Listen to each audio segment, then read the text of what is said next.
Здравей, радвам се да те видя. Искам да ти кажа, че след предишното ти участие, твой номер беше в интернет гледан от изумително голям брой хора, което означава, че хората сте харесали.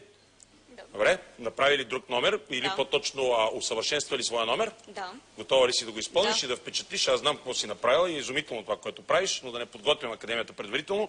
Готова ли си? Да. Не се притесняваш? Не. Окей, уважаеми зрители, сега ще ви представя, уважаема академия, новия номер на Александра Георгиева. Той е изключителен, надявам се да ви хареса и на вас.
Наистина за толкова кратко време си направил нещо впечатляващо. Почти не беше на земята, през цялото време беше върху...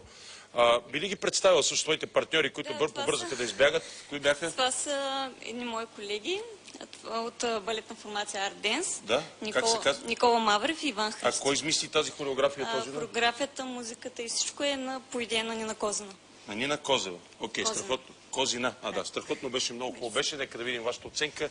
Малко по-бързичко, защото сме напред във времето. Господин академик Димитров.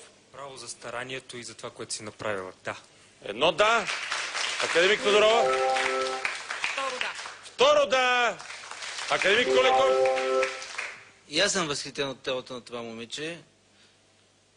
Това е особеност на телото, тая гъвкавост, както ти каза и първия път. Тя сигурно си има и медицински термин, но аз по същия начин бих се възхитил и на едно джудже за това, че е ниско, но не бих го поощрил само за това, че е ниско.